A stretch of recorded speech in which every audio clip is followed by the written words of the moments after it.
Hello, everybody, and welcome back once more to Anime Yay or Nay. I am TheOutbackAl. I'm Yin&Jung. I'm Envy Jitters. I'm CheerandCosplay. And I'm Kozi. And we're back with more Makoto Shinkai stuff. Specifically, Children Who Chase Lost Voices, which, Kozi, you said last week that you did not realize this was a Makoto Shinkai movie. Had I not known myself watching this, I kind of agree entirely with you. So, I always thought it was like a weird, attempt to be a Ghibli knockoff. Yes. Well, you know, it's funny. We all saw Suzume together as a group, and me and Al were talking Saw. afterwards. I watched Saw with you guys. Me and Al, we were talking afterwards, and we thought, Makoto Shinkai could take over Studio Ghibli after Hayao Miyazaki retires for the 10th time, and we're like, well, after watching this, it's like, yeah, he's capable of making a Ghibli-esque film. Yeah, I think there's a larger kind of, but thing. Also, this was also not very Ghibli-esque when you consider it. I feel like it was that whimsical vibe in the art style, but the actual content of the movie. Yeah. Well, I mean, Ghibli's gone dark before. They did Grave of the Fireflies. Yeah, but it's kind of a rarity for them, and I don't know. I feel like had they chosen... And Mononoke was pretty dark, too, at times. Yes, but I feel like they would have chosen something... I don't know, this is very hard to put into words, but the Ghibli films usually feel a lot more whimsical, like you guys were saying, but also... I don't know. I'm seeing a lot of different elements here that I almost feel like come from other ones, but they're not hitting the things to make them feel like Ghibli. And we shouldn't necessarily say that he was trying to make a Ghibli movie here. I don't know that's the thing here. It's just, it looks comparable in its art style to a large degree. Yeah, I don't want to say Ghibli is for a more childish audience, yeah. Ghibli has kind of shifted its focus towards a younger core audience. A lot of Hayao Miyazaki's works in the beginning were really dark, but they're not really anymore. Yeah. And this has a very mature story and theme going on. I was actually thinking that it kind of reminds me a little bit of, each character was kind of reminding me of a different Ghibli character. I think I was saying that while we were watching it a little bit. Yeah, especially with the Haku over there. Yeah. I kind of think should we go into the plot first, or because sure, it's a bit of a long plot to get through. Yeah. I'm just gonna hit the cliff notes mostly. It's a bit of a journey to another world kind of deal. There's a girl, she likes listening to a weird radio that runs on a crystal and hears weird songs and stuff, meets a guy who kills a giant monster and then disappears to the underworld or something. There's also a teacher who wants to go to the underworld because his wife he's basically Orpheus. Let's just say that. And yeah, that's what I said.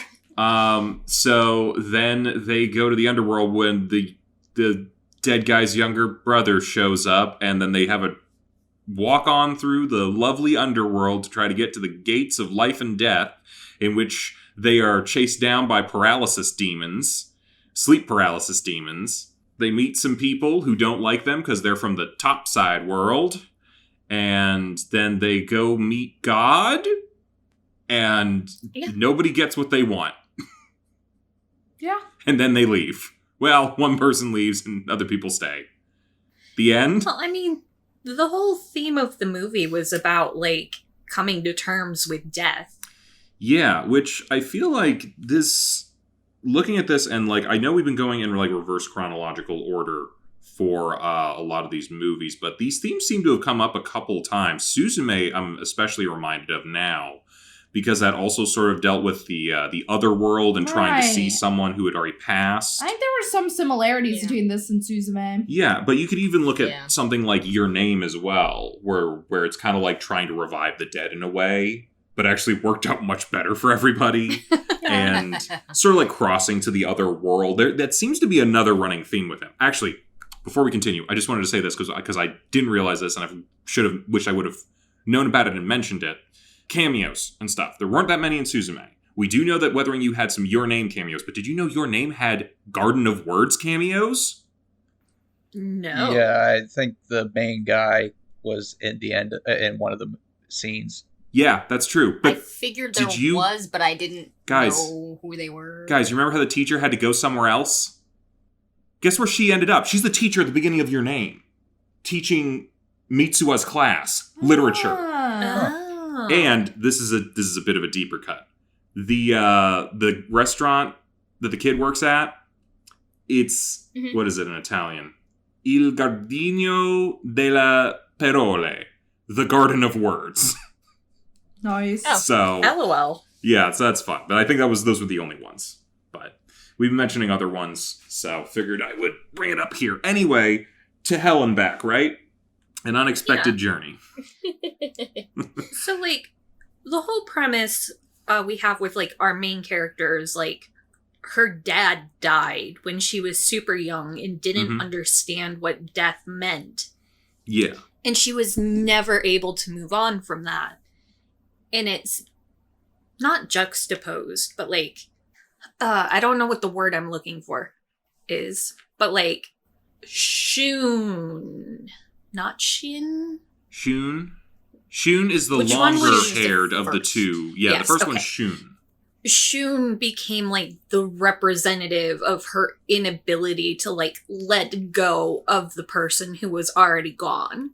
Okay, yeah, because I was wondering, because she didn't seem to bring up her dad at all. I was wondering if that was going to become a plot point, but it's really just a backstory element. You know, like, he's the I representation of her, like, inability to, like, let that person go. Because Yeah. at the very end, when she was talking about why she'd only known Shun for, like, a day, and she wanted him to come back so badly, she said it was because she was lonely. And that's all stemming from the fact that her dad died. Yeah, but also her mom's, like, really not around that much as well, so that could also be a contributing point. Well, maybe that's part of the reason. Also, I guess if she dad's not is, around, mom has to work double shifts or something. I don't know. she is technically a child of both worlds, so she probably never felt like she fit in. Oh, right, because dad was from the underworld, and that's how he got the rock, and that's why he died so early. And that's why the monsters were going after her. Right. They only right. went after mixed-blooded children. Yeah, but the mutant 'Cause- girl's also that, yeah. Because the little shadow monsters, they despised their own existence. Therefore, they went after the worlds mixing together. Okay. I was not super clear on that. This... Those things are creepy as fuck, though, I gotta say. No, Oh, yeah. that's such a good intro for, like, a frightening monster thing. Like, I literally said, like, these are sleep paralysis demons, like, but They they're really were. they're a lot more than that. But like, they show up and just like start stomping towards them. Towards the end with them when the monster actually tried to eat the main girl, and I was like, and you finally got to see holy the teeth. yeah, holy shit. Yeah, honestly, pretty good monsters. But yeah, so I'm trying to think of, like, what was I going to say? The stuff with, like, the mythology of the world, Agartha, right? Mhm. Yeah. Yes. I feel like I made, like, Garzy's Wings reference to you. Damn you, Yamato Takaru no Mikoto! When we watched this. Oh my god, no. No, but hear me out. It is one of those anime that's kind of like, we have a complicated and, like, established mythology among the writing staff, but we're not going to explain a whole hell of a lot of it to you. Like, you're going to get the bare minimum of actual exposition about any of this stuff, or explanation of anything. And it's more of a, just go with it. No, I think that works for the purpose, though, because we did cut to Shin for a little bit, but more than anything, we were following the girl. Yeah, but... And she didn't really stay to have anything explained to her. Right. It's just, it kind of becomes a little bit difficult sometimes, and that's why I was kind of making the reference to Garzy's Wing. You certainly got sexy. Where it's like, yeah, we're thrown into this, we don't know what's going on, and it's not really explained very well. Except this one does it. This is much better than Garzy's Wing. I don't want to be like, oh, this is like on the... Garzy's Wing was bad for a number of reasons. This is not a bad movie. It's executed very well. It's animated very well. The music's good. All the stuff. We actually ended up watching the dub. It was pretty good. Yeah, that's what I watched too. It was fun hearing what's-her-face from Ghost Stories hanging out with Shoto Todoroki. That was kind of funny. Dude, And every single time he fucking talked, all I could think of was Todoroki. yeah. But did you think about how the one-eyed dude from the one village with the sword was the cat from Ghost Stories? No, I didn't recognize that. Oh, no, I had fun. Because as soon as he started yelling, I was waiting for him to be like, you little shits! I still stand by that he was the only legit good voice actor in that project. And not because the other voice actors were bad. Yeah. Everyone was amazing in that. How dare you? No, let me rephrase that. You better. Everyone was bad on purpose, but he was actually legit. You can stop right now, because no one did a bad job. They knew the assignment and did it to the best of their ability, and their ability was fantastic. Hell yeah. Yeah. It was a crack video. Exactly. They knew the assignment. I think we've kind of established Envy is not always the biggest fan of. I don't know if I go that far. I mean, I love a good YouTube poop. If it's done right. That's an old reference. But you guys kind of hear what I'm saying a little bit of like the, you're thrown in, and I kind of guess they were going for this thing of like, you more easily identify with the protagonist's like position when they don't know what's going on, and you also don't know what's going on, but I kind of want to know what's going on.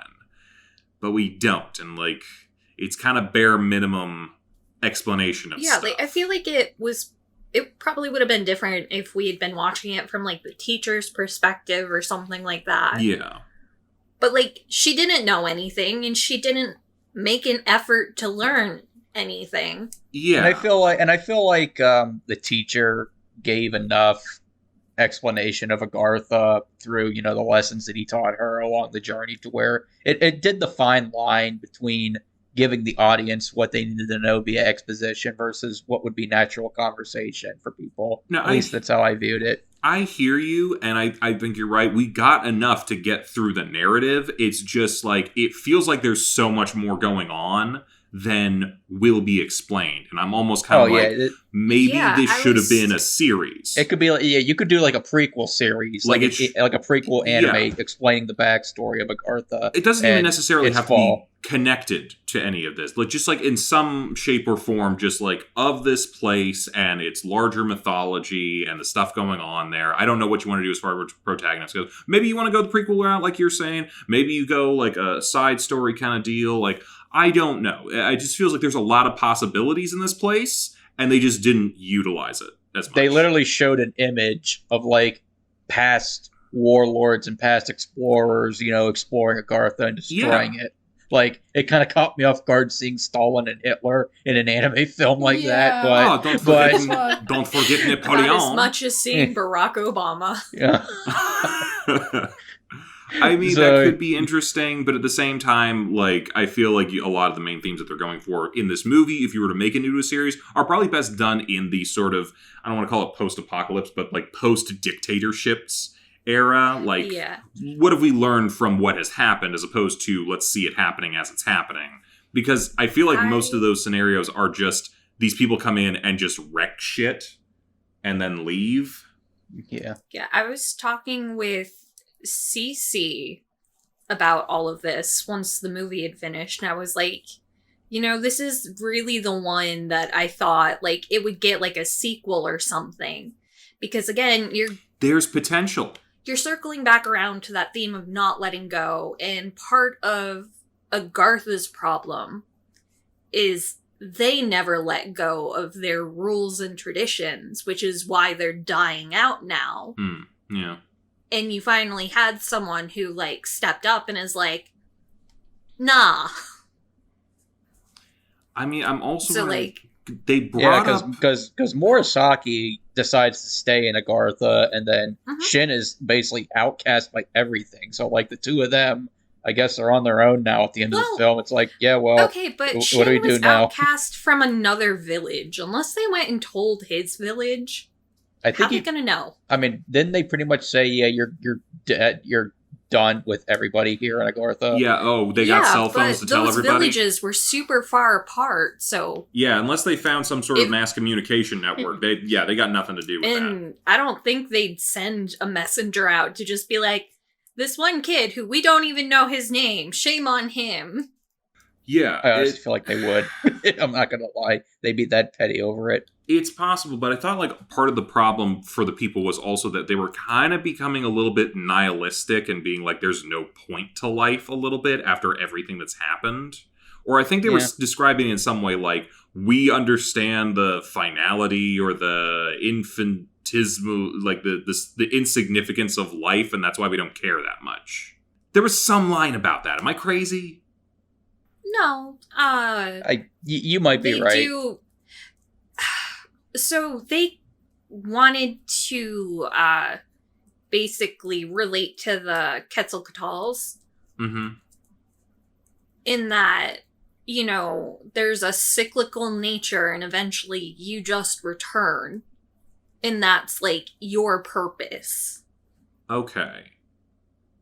Yeah, so I think from there they were kind of getting this, like, well, whatever you do in life doesn't really matter. It's all going to, like, circle back to this, like, primordial pool or whatever. So, who cares? But that also means that... Which is why I'm saying, like, it's about letting go, because that is what's killing them. And Shin being one who stepped away and is like, no, what I do does matter. So, them hanging on to this constant state of letting go... And they're not letting go of that is causing them to perish. They're not letting go of their rules and values. Yes, but all the rules and values... I'm not talking about, like, life or anything. I'm almost saying that it's sort of this weird paradoxical thought process. Because their whole thing is, like, letting go, but they can't let go of letting go so that they can't survive. It's sort of like, it's a bit of a snake eating itself a little bit. The philosophy of it. I think you're right. I'm just trying to, like, get the full breadth of it, which is difficult because they don't explain everything, and that's my main complaint here is that I want to know more, and I don't get it.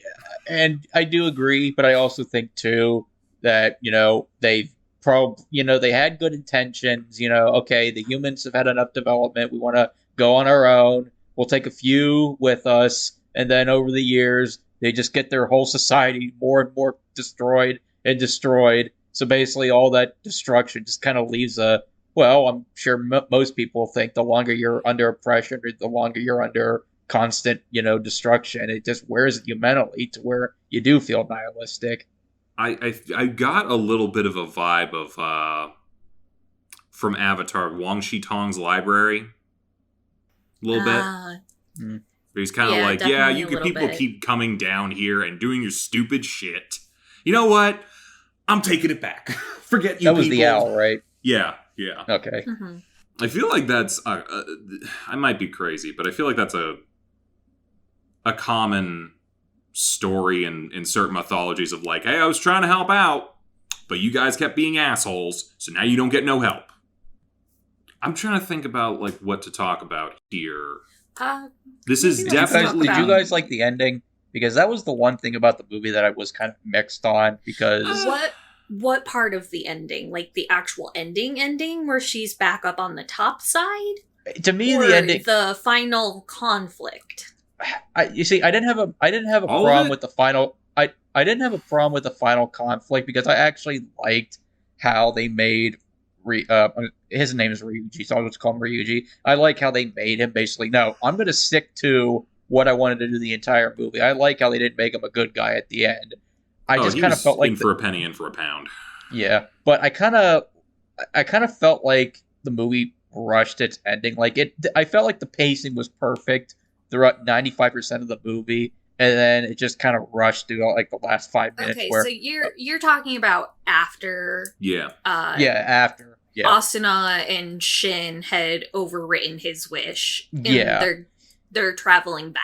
Yeah, I kind of felt like that part was rushed, and I kind of felt like, for me, Asuna didn't get a resolution to her story. Like, I feel like Shin and Ryuji did in a way, but I felt like Asuna was just kind of like, she never had a moment where, like, to me, she never had a full reflection on getting over her dad, and then it just, she made it to the surface, and then they cut to flash forward when she's graduating high school. It's like, okay, that's a stretch, so you're just gonna skip over, her reuniting with her mother, her coming to terms with, loss and death, just gonna skip all over that.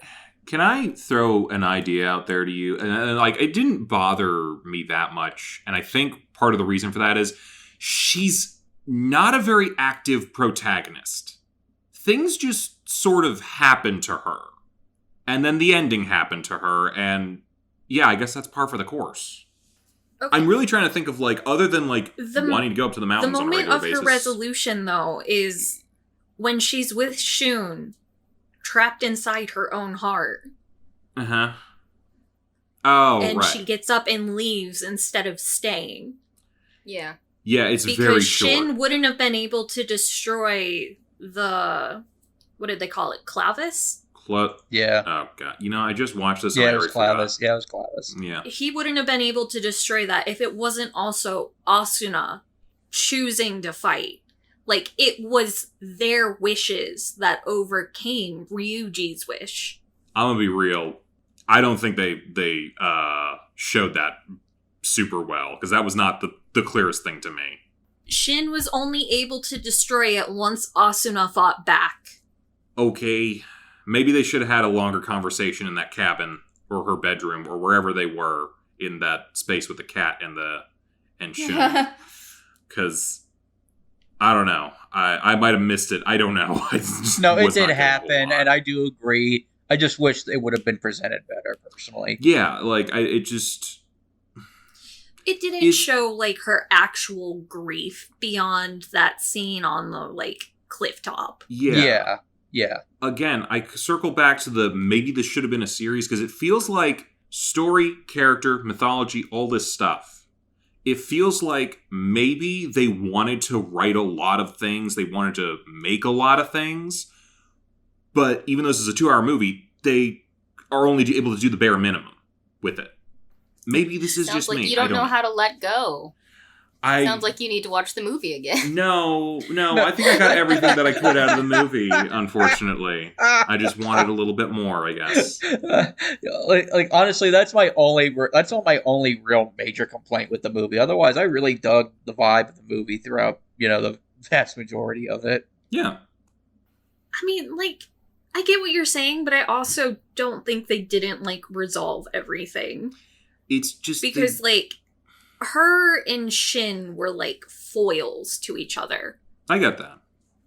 So, like, him saying out loud, like, hey, our grief is what makes us human and makes life beautiful and worth living. Like, that applied to the both of them. I get that. They both came to that conclusion. And that's great. It just, it still feels a little like... At the very least, that ending was rushed. Like, the resolution and, like, okay, hey, you were about to sacrifice me to try to bring your dead girlfriend back to life. We gonna talk about that at all? No, we're just gonna walk off. Okay. No, do you want to talk about that, though? Because I looked over at CC when Ryuji and Asuna were, like, chilling as they were doing their Agartha joyride. And Asuna was kind of like, oh, you're kind of like my dad. And he was, like, all soon about it. I'm like, no context, but I want you to remember this moment. Because it is so weird. Yeah, like, he even said, like... he tried to put his wife in a 10-year-old's body. He didn't know she was gonna change bodies to his wife. And I actually argue that might have been a hallucination on his part, because it's very possible. It didn't appear like Shin was seeing Asuna as Lisa. Wait, yeah, I thought it was always Asuna. I mean, I think he knows that that's Asuna, so whether or not she changes, I think he's going to continue to say Asuna because he knows she's still there. That's just my guess. I don't know. I'm saying we didn't see Lisa until it, like, panned around behind Ryuji's head. So I feel like that was kind of a moment of, like, we are seeing what he sees now. You know what? Maybe. I hate to bring up this movie because I did not like this movie, but it's like Wonder Woman 1984. Oh my god. No, this is worse than that. Yeah, well, I said it's like that. Yeah, It's definitely weird. Like, I know he was desperate. I feel like an argument could be made for that, but also, even if she did actually, like, transform into Lisa's body, he did not know that was gonna happen. He was perfectly okay putting his wife in the body of a 10-year-old and just rolling with that. I mean, there's only, like, so much you can work off of theory with. He's mostly working off of ancient myths and legends, so he really has no idea how any of this is going to work. Maybe he thought it was just going to be like, I'm going to throw the girl into a pit, and then my wife pops out. I mean... And also, the man was insane. And was doing anything to bring back his dead wife. He was fine. Yeah, when you're flying by the seat of your pants. With the 10-year-old becoming his wife. Like I said, he was insane. I didn't say he was mentally sound. He was, like, blinded by his obsession. We are continuing this trend of very questionable adults in these Makoto Shinkai movies. Okay, I feel like this one might be a little bit more of a stretch because we really, like, we see her transform into the lady. It's very possible she could have stayed that way the whole time, and we don't have to worry about the whole, maybe it's alchemy, I don't know, transform one thing into another. Regardless, like, what he did was presented as it's supposed to be wrong. Yeah, it's bringing the dead back to life, and you can't do that. I don't know, I guess it could be wrong on one level or, like, many levels, depending on how you want to see it. I mean, probably wrong to bring the dead back, probably wrong to sacrifice someone to do so. Probably, like, you double those up a little bit. It's completely wrong on every single way, shape, and form. You know? There's no way about it. Like, they pretty much say that, like, he kind of goes from, like, being like, okay, he's a guy that's researching this world, to, okay, I'm going there no matter what. You can come along with me if you want to. You know what? Screw you. I don't care. I'm just bringing back my dead wife, damn it. That's all I want. I mean, at a certain point, he had basically crawled down to the pits of hell. Yes, both figuratively and literally. If you get there, at a certain point, your mentality just becomes, you know what? I am getting something out of this journey. And he was like, I don't care what it is. Just give me my wife back. I don't care how you do it. And I know it's an animated movie. I know they hadn't gone down. Yeah. And I know it's an animated movie, but, like, whenever he was climbing down that wall at the end and he fell like 50 feet and fell on his back, it's like, no, dude, you'd be paralyzed after that. He didn't actually, I was looking at it, I don't think he actually fell at, like, at least maybe 10, 15 feet, but that looked like about it. The thing was that he got a rock, like, deep in his leg, and that wasn't bleeding out. Like, he got also, like, lucky. ripped off all of his fingertips. Yeah.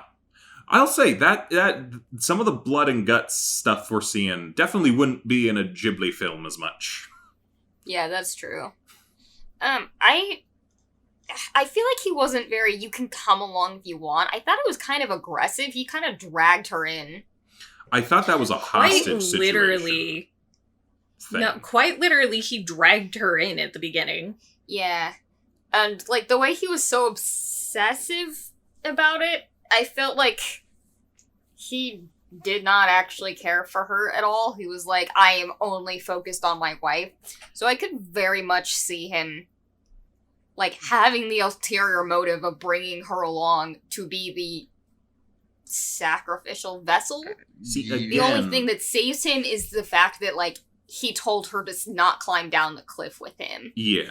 Like, if it wasn't for that, I'm like, he totally did this on purpose. Like, again... He saw, like, a kindred spirit in her. A little bit, yeah. But again, I feel like we come back to the whole, where was the emotional resolution between these two people who went on a journey together and then betrayed?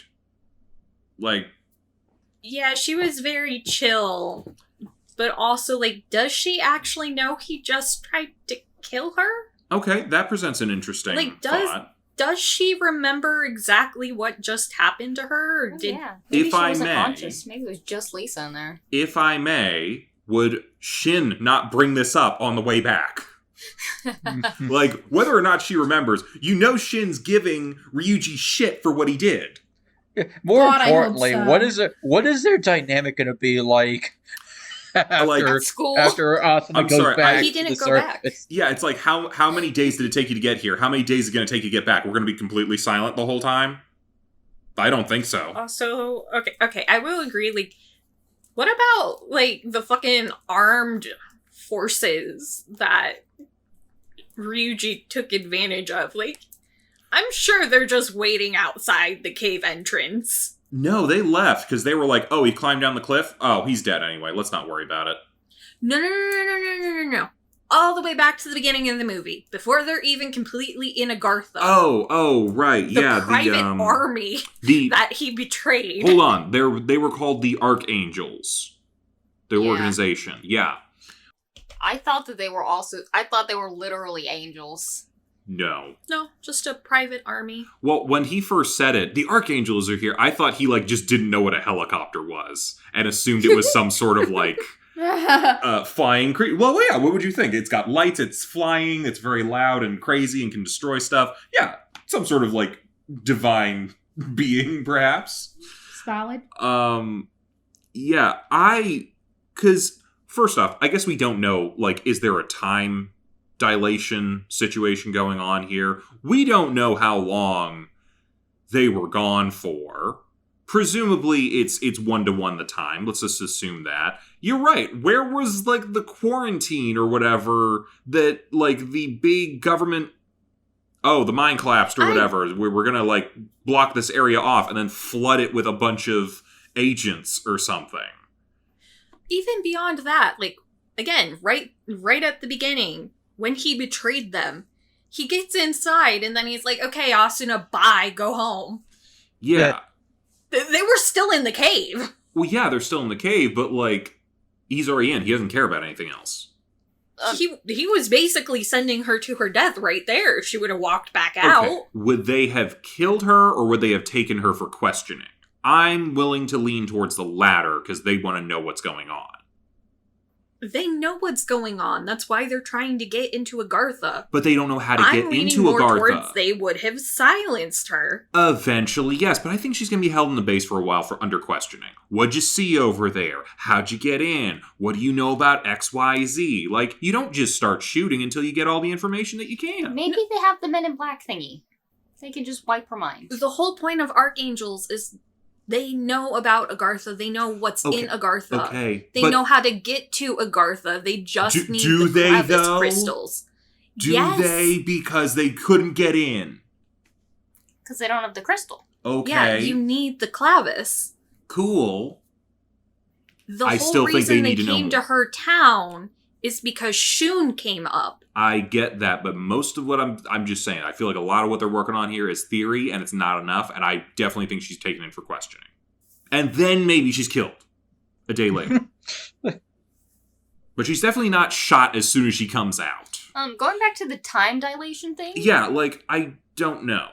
I was like, how long are they down there? I bet her mom was worried sick, and then almost immediately I was like, oh, her mom's not home. She probably doesn't even know she's gone. See, that's the other possibility.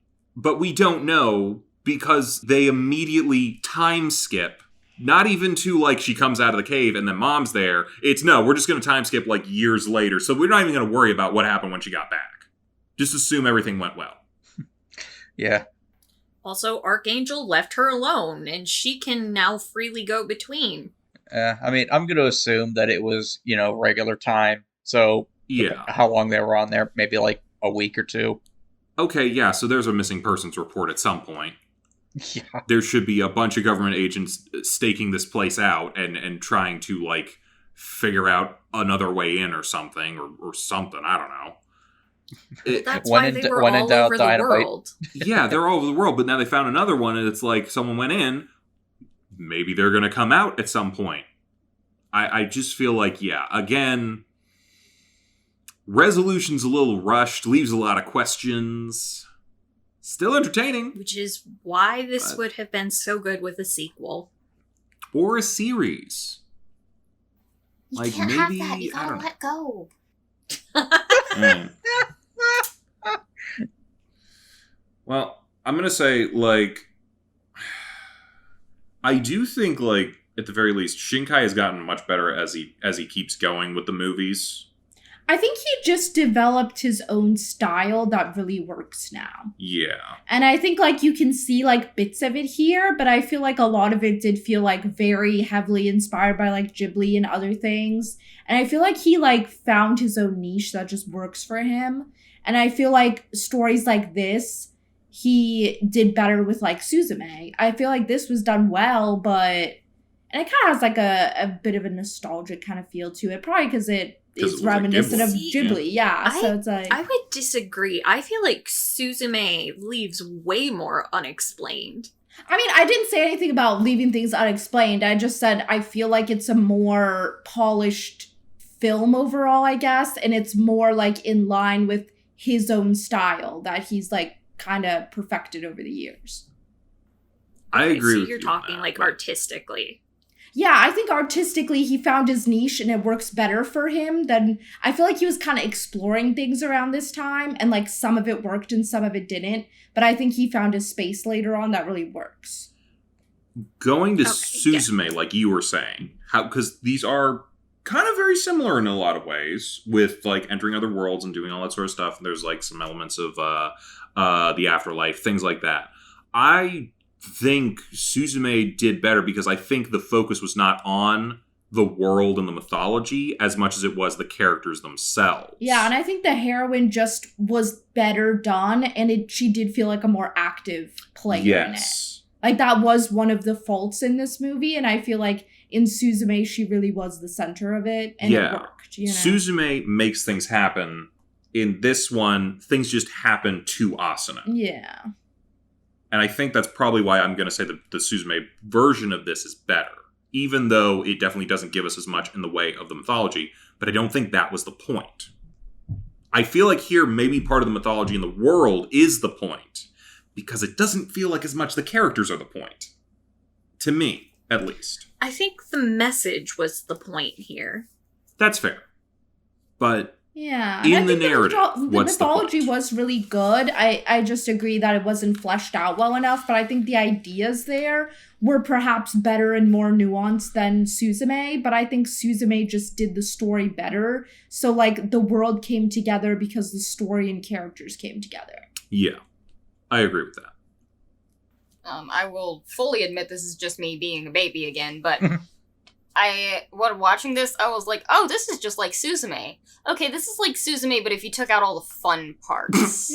I mean... This one was just kind of like Yeah. a frustrating and depressing version. Didn't you of say it. you cried during watching this? Yes. Out of boredom. After. Somewhat, Oh, only never mind. somewhat related. Oh, never mind. It wasn't. You weren't crying watching the movie. Never mind. No. Not It was, watching like, it was after. immediately after the end credits. Oh, never mind. Because, oh my gosh, it was about death and grief and, like, letting go of that. Who could imagine that would trigger some people? Yeah. They killed the cat. Is Yeah, that the the first time cat. we killed the cat? Yeah, That made me really sad. yeah, that's what did it Okay, for but, me. like, That was the the point. cat fulfilled its purpose, yeah. It was still sad. And then it continued to live in the Quetzalcoatl. And then it died again. And then it lives Double on name. in the Super Eye Beast. Either way, it was a cute cat. So It was I very kind of wanted to cute get cat. to Wasn't even the death that got to me. It was when it completed its purpose. It just like walked away, and like Asuna didn't even like get to say goodbye to it. yeah. That hurt. I think it knew, like, it needed to be the Quetzalcoatl for the last part to get her down there. 'Cause it was Mimi? Yeah. That was Something like Mimi's that, Yeah. thingy. Yeah. Like, her whole purpose was to guide Asuna. Yeah. Could have at least said goodbye though. I mean, It was just so cold. She said goodbye at the end. I mean, unfortunately, sometimes I do agree what you're saying, but the more I think about it, sometimes death, unfortunately, is a tragic thing where it could just come out of nowhere. Exactly. This is Yeah, tangential, but it's a really good thing that kind of has a lot of similar themes. That one episode of Sandman where he goes and hangs out with death for a day. Yeah, that was a good episode. Yeah.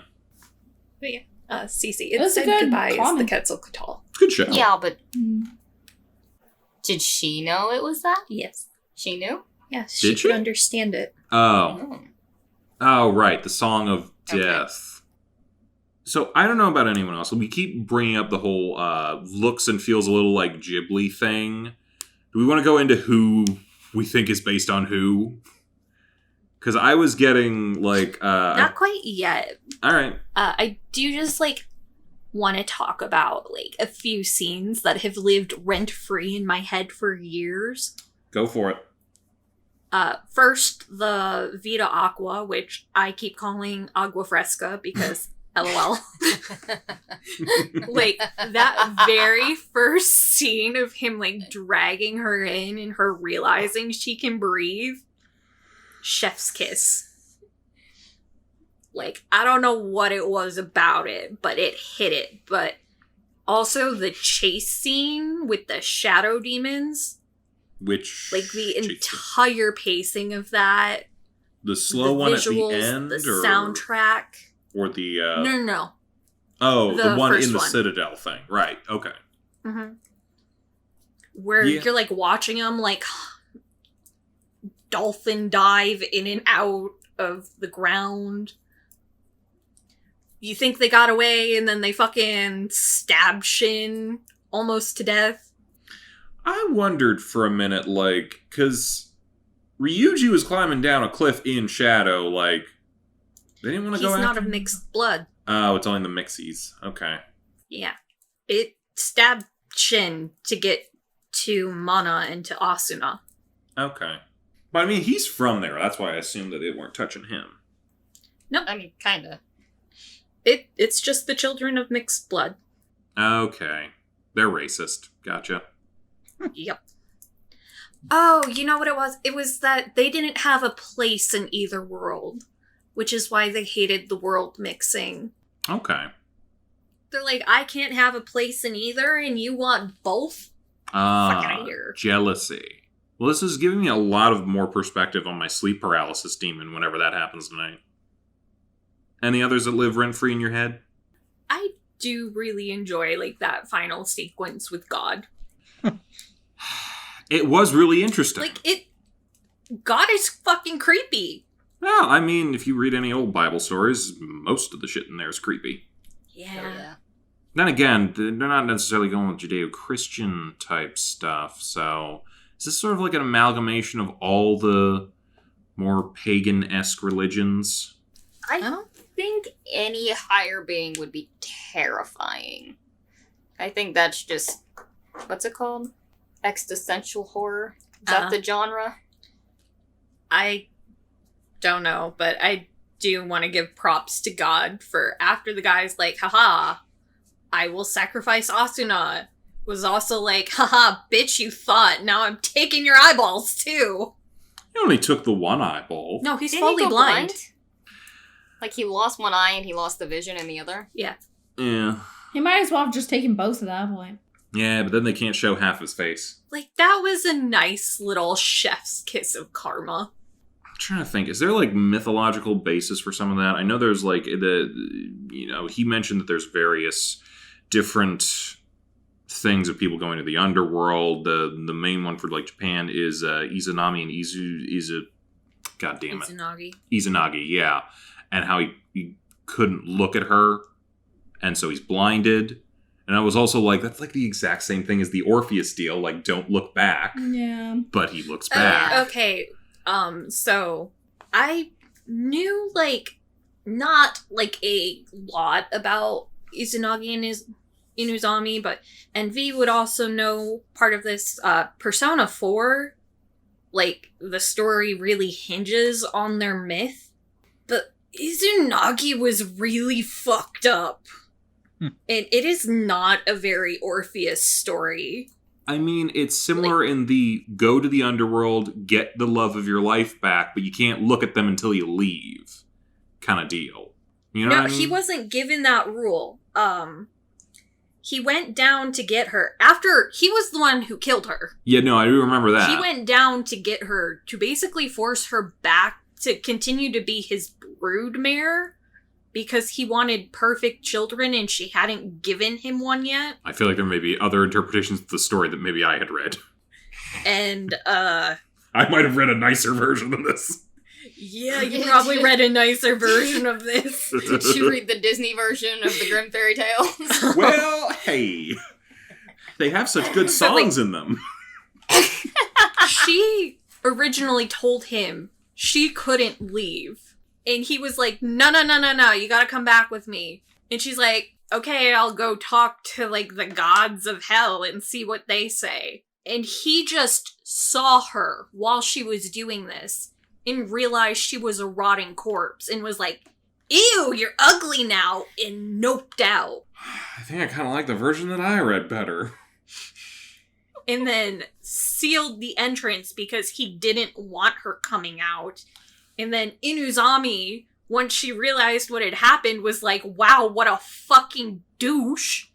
And took over the underworld with her hatred of Izanagi. Well, I mean, at least she had her boss bitch moment, you know? See, like, I knew it was kind of fucked up because in Persona, Inuzami is, like, the big bad endgame.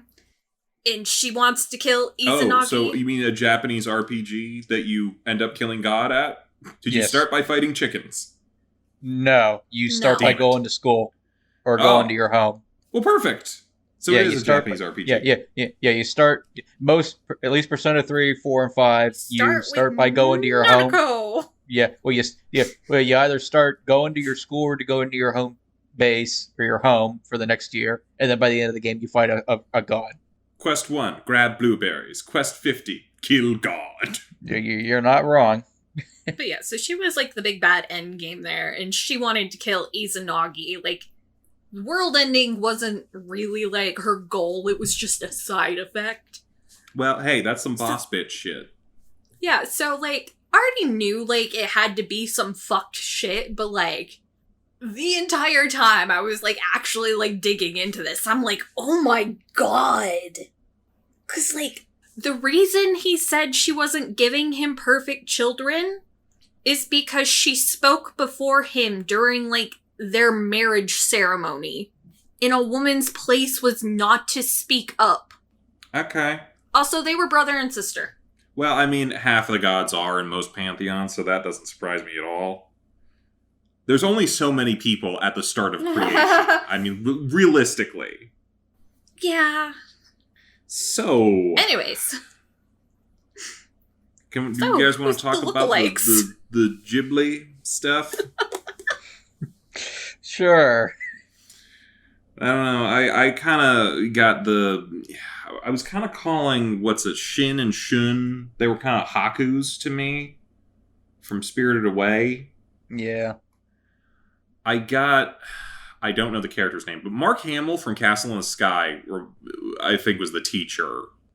Mark Hamill, as much as I love, Mark Hamill, his character in that film was just basically the greedy, scientist or billionaire or whatever you want to call him. Yeah, but like, and it like there was like he basically alluded to being a good guy, but then that was quickly solved out within like 5 minutes. So he was, the bad guy, the stereotypical bad guy. Yeah, but that's what I'm saying. That kind of rings for the teacher a little bit to me. I don't know. Maybe a little bit. I feel like we're also I feel like hitting... they kind of tried to fake you out a bit. Maybe, and maybe they did a little bit of a better job. I can't say for sure. Still, everyone turns out to be a dick in the end, no matter what. Yeah. But I was also getting a bit of Mononoke with younger one, Shin. And you have to leave because you failed, and there was also a big And monster the thing that had to haircutting. be killed. Yeah, the hair cutting. And I can never go back, but I'll find a new place to live with this blind guy. I don't know. They find new homes. At the very beginning maybe. of the movie, I was like, is this another Suzume? And then Shun popped up. I'm like, it is! We even have Discount Howl again! I thought he was a little too young to be a Howl myself. That's why I went with That's why Haku. it's a discount. Discount doesn't mean younger, it just means cheap. And it's cheap because they couldn't give them budget to be an adult. They also had, like, some of the monsters look a little Ghibli-esque. I am curious. Al, you have the wiki up, right? I do. What are you looking for? What was the budget for this film? It does not say on the wiki. Hang on, let me look for production. Development. Probably on Wikipedia. Zibbidi-dibbidi-doo, zibbidi-dibbidi-dee. Yep, they don't say. Fine then, keep your secrets. Okay. Okay, what was the total runtime? Total runtime, I think it was just under 2. It's hour 54. Okay, yeah, this was a long movie for, like, an animated movie. I mean, is it? I feel like I've seen other 2-hour long anime movies. Yeah, Suzume and Silent Voice were each 2 hours long. Silent Voice? Oh, completely different creator. Yeah. How long was Your Name? Oh, that was actually kind of short. That was like hour 30. Yeah, it feels like it went on forever, but I think that's because they montage so much.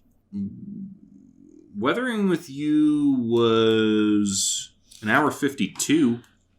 So, not that out of the ordinary, at least here.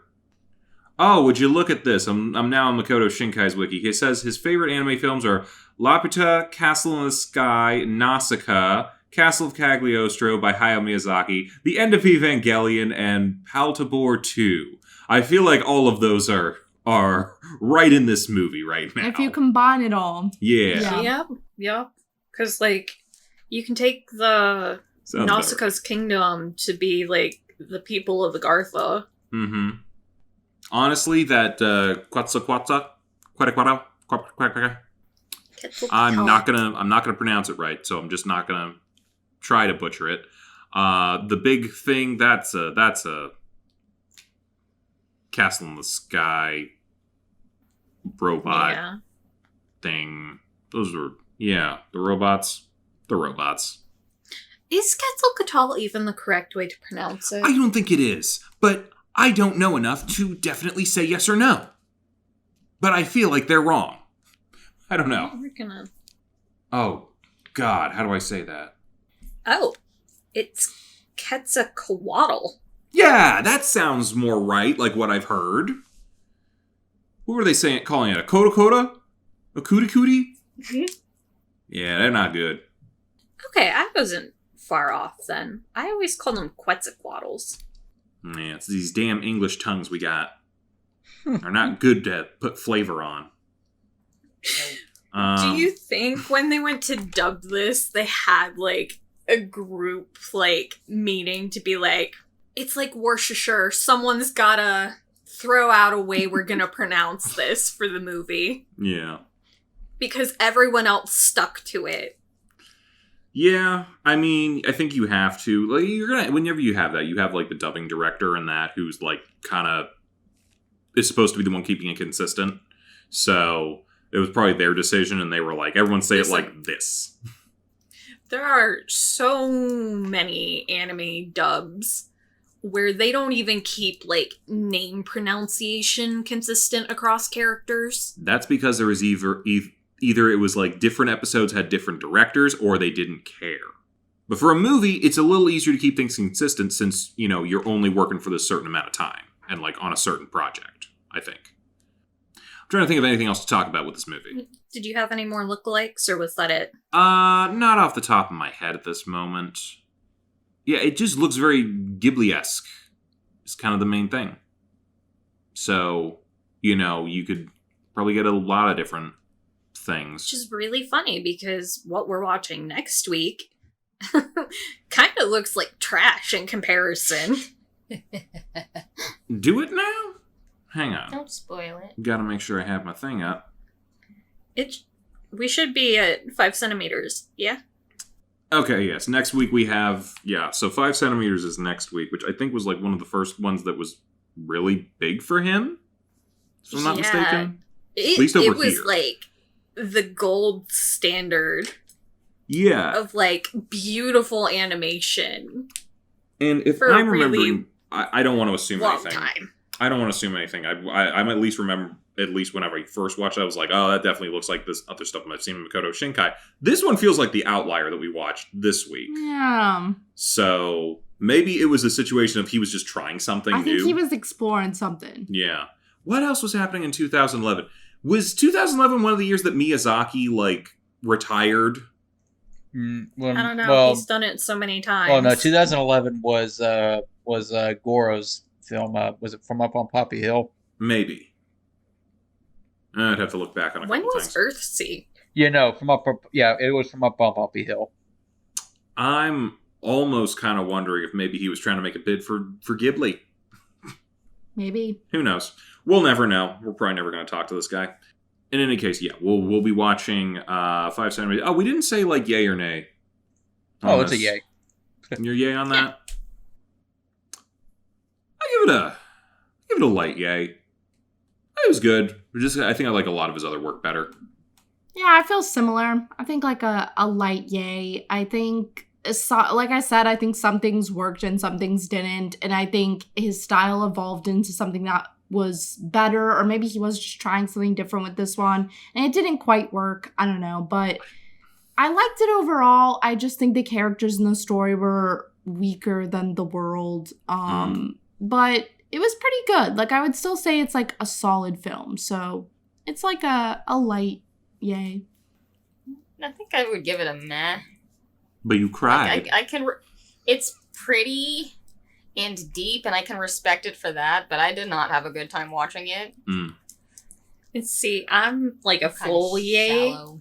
because of the exact reason Cece's saying. Like, I liked that it was, like, dark and depressing kind of the whole way through. Like, a little hopeless. Well, hey, to each their own. We all got some varying tastes in that, so we'll have to see I'm how liking we these all... movies less and less as we go along. Oh, I'm glad dear, we're going yeah. in reverse order, because if we had gone the other direction, by the time we got to Suzume, I'd be like, I don't want to watch this. So hold on, wait, is you saying you're liking them less as we keep going, or more as we what? Huh? So, in reverse chronological, Cece doesn't like it as we're going. But if we had started at 5 centimeters and gone just normal chronological, Cece would have bailed out before we got to the good shit. Oh, Yeah. okay. Because I was about to be like, but they get better as they keep going. So wouldn't you be more excited as we kept going? All right, yeah. Unless you They ditch. do, but it wasn't enough until, like, Weathering with You, maybe. I probably would have bailed before then. The foot fetish have taken you out. Might have, yeah. Oh dear, oh dear. Well, we'll see how you like 5 centimeters and because Oh, we already know. We'll leave it a surprise for next yeah, week. leave it a surprise. Why do you always want to spoil things? Don't spoil things for people. We got another Maybe week. I'll like it. Maybe you'll like it.